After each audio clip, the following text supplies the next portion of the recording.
It's been a busy week for a 14-year-old, especially for one who's been dead for 71 years. Sports columnist Nancy Armour wrote that white basketball player Caitlin Clark was being fouled a lot by black players, but warned that defending assaulted white women can be dangerous for blacks. Look what happened to Emmett Till. Last Thursday, the New York Times wrote about a black teenager named Nolan Wells, who went to an island with a group of white friends. When the group headed home, Nolan stayed on the island and was later found drowned. Because it happened in Mississippi, the Times reminded us of Emmett Till, the 14-year-old boy whose lynching in 1955 horrified the country. Last Friday, Illinois Governor Jay Pritzker signed a law to make July 25th Emmett Till Day. This ensures that Emmett Till and his mother, Mamie Till Mobley, will never be forgotten. Not that there's any danger of that. September 10th will be opening day at the Chicago Museum of Contemporary Photography for a special called If Emmett Till Lived. Viewers will see photographs of the past and imagine and meditate on the roughly 70 years that Till missed. Emmett Lewis Till was named for his father, Lewis Till, and there are photos of him. Look at this colorized version of Lewis in his Sunday best. But I'm quite certain the exhibit will have amnesia about Daddy Till. Emmett grew up in Chicago with Mother Mamie, who worked her way through 4 husbands. When he was 11, Emmett got so angry at number 3 he grabbed a butcher knife and threatened to kill him. Mamie was from Mississippi and had relatives in the Delta.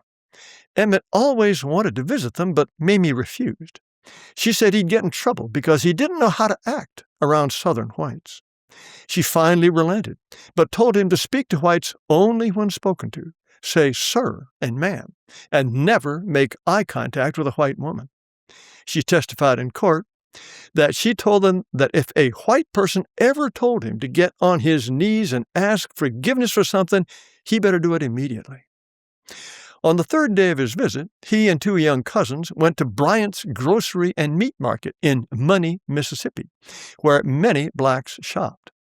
Some of what happened on August 24, 1955, is disputed, but this much is certain. 21-year-old Carolyn Bryant, wife of the owner Roy Bryant, was managing the store. Emmett walked in and was alone with her. He also wolf-whistled her. Whatever else he did or did not do, Carolyn Bryant was so frightened she rushed out of the store and got a pistol out of a car. Emmett's cousins, who may or may not have heard what he may or may not have said, were so horrified by his breach of decorum that they fled in panic. Before Emmett entered the store, it's probable he showed his cousins a photo of a white girl he claimed was his girlfriend. It would have been a class photo of this woman, Joan Brody, who is known to have been a classmate in Chicago. At trial, Carolyn Bryant, shown here with husband Roy, testified that Emmett took her arm and said, "How about a date, baby?" He grabbed her waist and said, "You needn't be afraid of me, baby. I've fucked white women before." Historian Timothy Tyson claimed that 53 years later, Carolyn Bryant recanted her testimony, but she and her daughter-in-law, who was with her, adamantly denied that. And Tyson's tape recordings somehow missed that admission. There is no doubt that a few days later, husband Roy Bryant and his half-brother J.W. Milam, on the right, abducted Emmett, pistol-whipped him, shot him, and threw his body in the Tallahatchie River. They were tried for murder at the Tallahatchie County Courthouse. Milam and his wife are on the left, at a time when only white men could serve on Mississippi juries. A doctor testified that Till's body was too badly decomposed to be identified, and that the boy could well be alive. The jury voted to acquit. The guilty verdict would have meant the death penalty or life in prison. There was no other choice. And several jurors later said they thought the men were guilty, but the penalty was too harsh. 4 months after the trial, Bryant and Milam explained in an interview that they didn't intend to kill Emmett, just scare him and chase him back up yonder. However, he was defiant and bragged about sleeping with white women, so they killed him. After this admission, the two men were shunned as pariahs by the community, and they left Mississippi to live in Texas. Mother Mamie Till is widely praised for her incredible courage in deciding to have an open coffin funeral for Emmett. Here she is at a viewing with Gene Mobley, who became her fourth husband. The open coffin was a calculated decision to stir up outrage, and it worked. She kept the coffin open for 4 days while tens of thousands of people filed by. Then she went on an NAACP fundraising tour through 33 cities that brought in huge amounts of money. She got expenses plus $100 per appearance, but she started asking for so much more that NAACP chief Roy Wilkins said, "You're trying to capitalize on the death of your son." He replaced her with her uncle, Moses Wright, shown here with Mamie, who was happy with expenses plus $100. Emmett's father, Lewis, had long been out of the picture. In 1942, when Emmett was 1, Mamie caught him cheating. He got angry, nearly choked her to death, and left the house. She knew he'd be back, so she boiled up a pot of water and threw it on him. She got a restraining order against him, but after repeated violations in 1943, a judge gave him a choice: go to prison or join the army.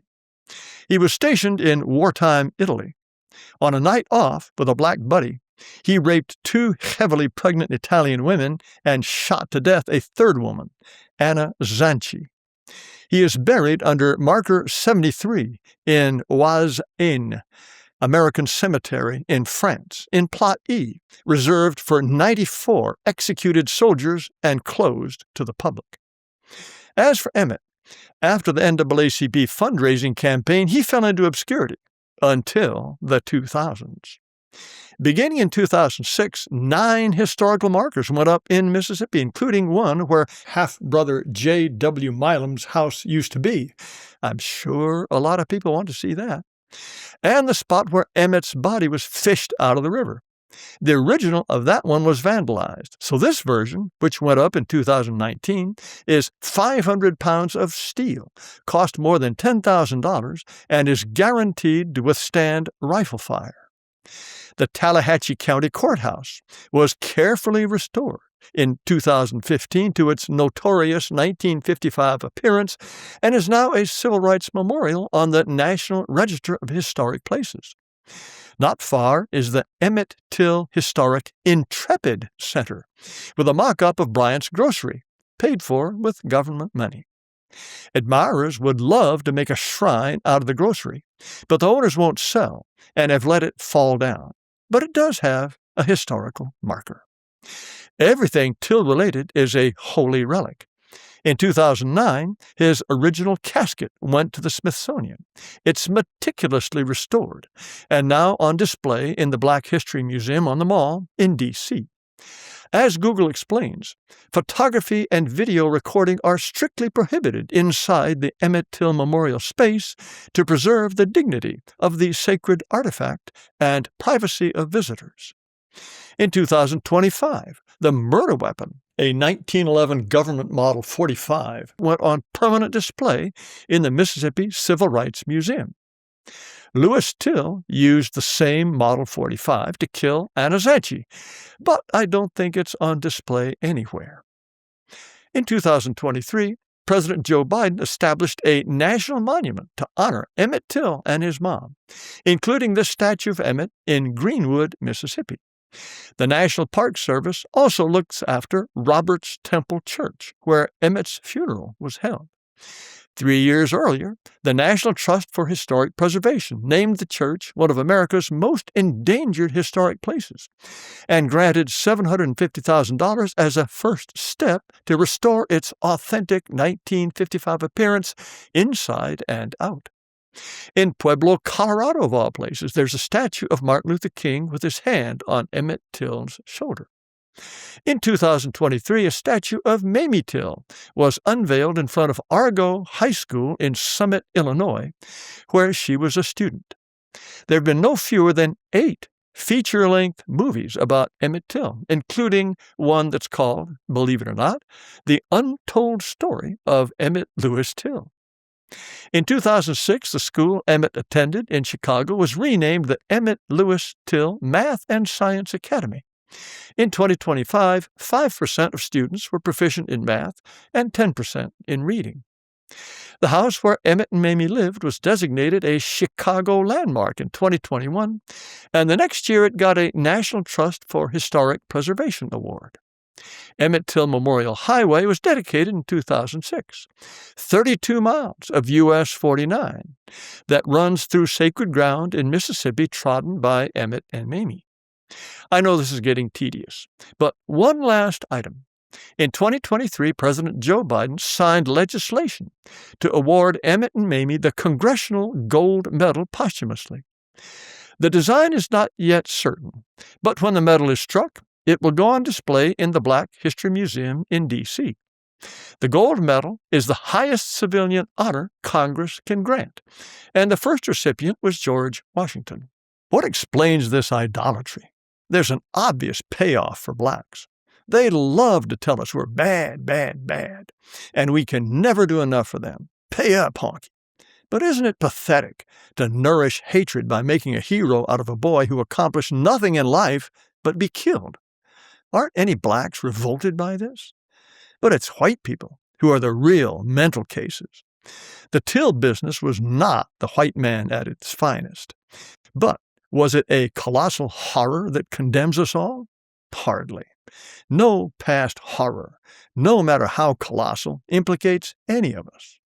This foolishness is supposed to be about tackling the always unfinished work of racial equality and never repeating the crimes of the past. Clearly, beneath the surface, we're all monsters. Without constant surveillance and browbeating, we'll run amok and start slaughtering and enslaving people. Only white people think this way. Only white people rub their own noses in the unsavory parts of their past, while we better forget any wrongs ever done to us. How about a historical marker for the Wichita Massacre, or the rape, torture, and murder of Shannon Christian and Christopher Newsom by this lot? There are countless cases like this. The bus Rosa Parks is supposed to have sat down on is in a museum. Why not the light rail car Irina Zarutska was stabbed to death on? Oh, that would be tacky, barbaric. But nothing is tacky or barbaric if the idea is to demonize white people. And that's why Emmett Till, casket and all, will never rest in peace.